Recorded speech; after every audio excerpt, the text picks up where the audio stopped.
breaking news out of the WNBA. Reporter Kendra Andrews joins us now. Kendra, what can you tell us about a star that's on the move? Yeah, Christine, Alyssa Thomas, she is on the move to the Phoenix Mercury out of the Connecticut Sun, where she spent her entire career. That is according to our Alexa Philippou.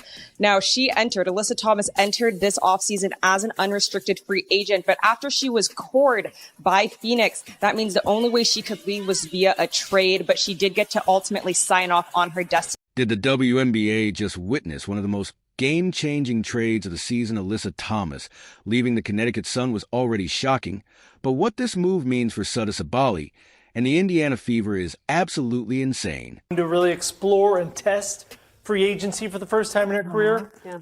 But this was surprising. Not quite prepared to see Griner announce on her Instagram tonight she's signing with the Atlanta Dream, not exactly a WNBA power. And that ends an 11-season run in Phoenix that goes back to when she was the #1 overall pick in 2013. With Thomas heading to Phoenix Mercury, all signs point to Sabally becoming the next major domino to fall. And let me tell you, this is exactly what the Fever need to level up. But what does this trade really mean for the future of the WNBA, and how does Indiana come out on top? Let's break it all down. You don't want to miss this. This is a mental trade. This is an absolutely mental trade, because Alyssa Thomas means DeWanna Bonner. And by the way, this random Twitter page called it. Like, now will you believe my sources? Proof I mentioned this already. Phoenix is allegedly seeking out Alyssa Thomas and DeWanna Bonner. January 26th. And then said yesterday, Alyssa Thomas, there is near 0% chance for coming back to the... All right, let's get into this, because the WNBA world just got turned upside down. If you haven't been paying attention, Alyssa Thomas is on the move. And this isn't just a minor trade. This is a league-altering shift. The Connecticut Sun's Big Three era is officially over. And in the process, it set up something massive. Satou Sabally heading to the Indiana Fever. Now, I know what you're thinking. Wait a minute, Sabally was rumored to be going to Phoenix. What happened? That's exactly what we're about to break down, because this trade wasn't just about Alyssa Thomas. It was about shifting the balance of power in the WNBA and setting the Fever up for a franchise-changing moments. They called it. They freaking called it. But this changes so much. I think Taurasi comes back. Like, Annie Constable obviously said, can confirm Alyssa Thomas is heading to Phoenix, which means DeWanna Bonner is going to Phoenix. Like, feel additional confirmation that Taurasi won't come back next season. So let's start at the beginning. Alyssa Thomas had been the heart and soul of the Connecticut Sun for years. We're talking about a player who did everything: a facilitator, a scorer, a defensive force. She's one of those do-it-all stars who makes everyone around her better. But let's be real, Connecticut was never able to get over the hump. They came close, sure finals appearances, deep playoff runs, but no championship banners. And the moment there, head coach Stephanie White left, you could see the writing on the wall. Thomas was loyal, no doubt about it, but she also wants to win. She's an MVP-level player, and the Sun just didn't have the firepower to take on teams like the Aces or the Liberty. Once White left, Thomas knew it was time to move on, and once that happened, the dominoes started falling. Now, let's talk about Phoenix Mercury. Phoenix is a team that's in a weird spot. You've got Diana Taurasi, the legend, and Brittany Griner, who's exploring free agency for the first time. They were swept in the first round last year, and let's be honest, they weren't close to being a contender. They needed something big to shift their trajectory, and that's where Thomas comes in. This was a move to try and win. Now, Taurasi doesn't have much time left in the league, and if Phoenix is going to make one last push, they needed a player like Thomas, someone who can run the offense, play defense, and bring toughness. The second this trade happened, people thought, oh, okay, now that they have Thomas, Satou Sabally must be next for them. But nope, that's where things took a turn. The Fever came into the picture in a way that nobody expected. At first, it seemed like Indiana was just building around Caitlin Clark and Aaliyah. Boston, that alone was already scary for the rest of the league. Clark's generational talent as a scorer and passer, combined with Boston's dominance in the paint, made them one of the most exciting young duos we've seen in a long time. But Indiana wasn't done yet. With Thomas now off the market, Sabally's landing spot became the next big question. Would she go to Phoenix and join Thomas? Would she head to another contender? Or would the Fever step in and secure their future? That's when things got really interesting, because let's be honest, Sabally to Indiana Makes too much sense. First off, the Fever need a player like her. They've got their backcourt leader in Clark and their anchor in the paint with Boston. But what they've been missing is that versatile two-way wing who can do a little bit of everything. That's exactly who Sabally is. She's 6 feet 4 inches and athletic and can shoot, pass, rebound, and defend. She can handle the ball, stretch the floor, and guard multiple positions. You put her next to Clark in Boston, and suddenly this isn't just a fun young team. Anymore, this is a real problem for the rest of the WNBA, and here's the thing, Indiana's front office knows this. They didn't draft Clark just to be competitive. They want to win championships. And if they can land Sabally, that means they officially have a big three, a young core that can grow together and become a dynasty. That's why this trade was so crucial. The moment Thomas went to Phoenix, it opened the door for Indiana to make a move. If Phoenix had landed Sabally, they would have solidified themselves as contenders for the next few years, but now the Fever are in pole position to take her, and make no mistake. This is happening. It's not a matter of if anymore. It's when Sabally is the next big name on the move, and all signs point to Indiana. But let's pause for a second, because while we're talking about Sabally's impact on Indiana, we also have to discuss how Connecticut dropped the ball. Here, losing Thomas wasn't just about trading a star player. It was about losing the identity of the franchise. Connecticut was built on grit, toughness, and defense. They weren't the flashiest team, but they outworked opponents and played with a level of intensity that made them dangerous. Thomas was the centerpiece of that identity. Now that's gone, the Sun are in full rebuild mode. They lost their leader, and with Brianna Jones likely on her way out next, they're about to become unrecognizable. It's a brutal moment for a franchise that was on the edge of greatness. But that's how the WNBA works. You either adapt or you fall behind, and right now Connecticut is falling behind. Meanwhile, Indiana is doing the opposite. They're building something special. They've got the young talent, they've got the coaching, and now they're about to add one of the most versatile players in the league. This is exactly what the Fever needed to take the next step, and trust me, when this trade becomes official, the entire league is going to feel it. The Fever aren't just coming up, they're about to take over.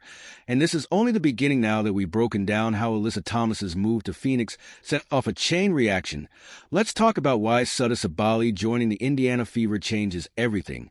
Because make no mistake, this isn't just another trade, this is a PO shift in the WNBA. Indiana was already making headlines with Caitlin Clark and Aaliyah Boston, two young superstars who bring elite talent and energy to the team, but they weren't complete. They were missing that one final piece of player who could bridge the gap between the backcourt and front court lockdown on defense and create her own offense when needed. Enter Satou Sabally. The Fever aren't just getting another talented player. They're getting a difference maker, someone who can push them from a young, exciting squad to a legit championship contender.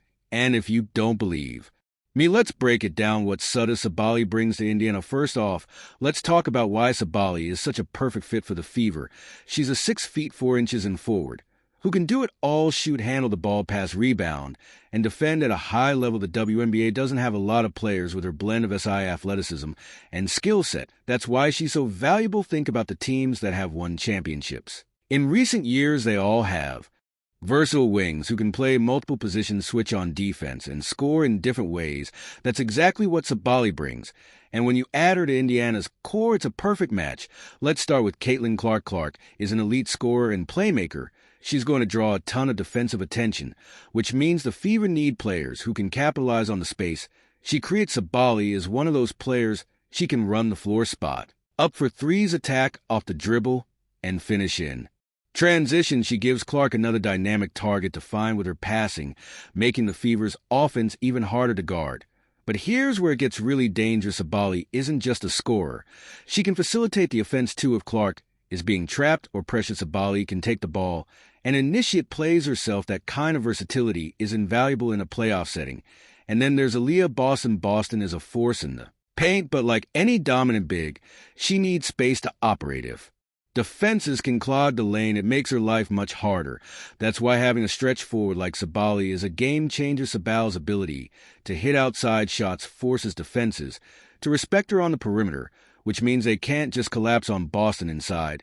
And if they do, Sabally can make them pay by either driving to the rim or kicking the ball out for an open three. This kind of inside-out dynamic is exactly what championship teams build around. But let's not forget about the defensive impact. Indiana was one of the worst defensive teams in the league. Last year, they struggled to contain elite scorers and their lack of size and versatility on the wing hurt them against teams like New York and Las Vegas. Sabally solves that problem. She's long, athletic, and can guard multiple positions. She can switch on the guards, contest shots at the rim, and even handle bigger forwards. That means Indiana won't have to rely solely on Boston to anchor the defense, which takes pressure off the young center and allows her to focus on controlling the paint. This is the kind of impact that completely changes a team's trajectory, how Indiana goes from playoff team to title contender. Now, let's talk about the bigger picture. Before this trade, the Fever were fun but flawed. They had star power, but they weren't built to compete with the WNBA's best teams. They needed more depth, more experience, and more defensive toughness. Adding Sabally fixes all of that. Now Indiana isn't just a team that might sneak into the playoffs. They're a team that can make noise once they get there. Let's compare them to the current title favorites, the Las Vegas Aces and New York Liberty. The Aces have A.A. Wilson, Kelsey Plum, and Chelsea Gray leading the way. They play fast, aggressive basketball, and they have the firepower to take down anyone. The Liberty have Brianna Stewart, Sabrina Ionescu, and J. Kell Jones, forming one of the most stacked rosters in WNBA history. Now look at Indiana with Clark, Sabally, and Boston. They now have a big three that can compete with these super teams. They have a point guard who can control the game, a versatile forward who can create mismatches, and a dominant post player who can protect the rim and rebound. And here's the crazy part. They're just getting started. Unlike Vegas and New York, Indiana's core is young. Clark, Sabally, and Boston are all in their early 20s. They have years to grow together, while teams like the Aces and Liberty will eventually start to decline as their stars get older. That means Indiana isn't just building a contender for the next couple of years. They're building a team that can own the league for the next decade. What this means for the WNBA as a whole, this trade doesn't just affect Indiana, it shakes up the entire WNBA landscape.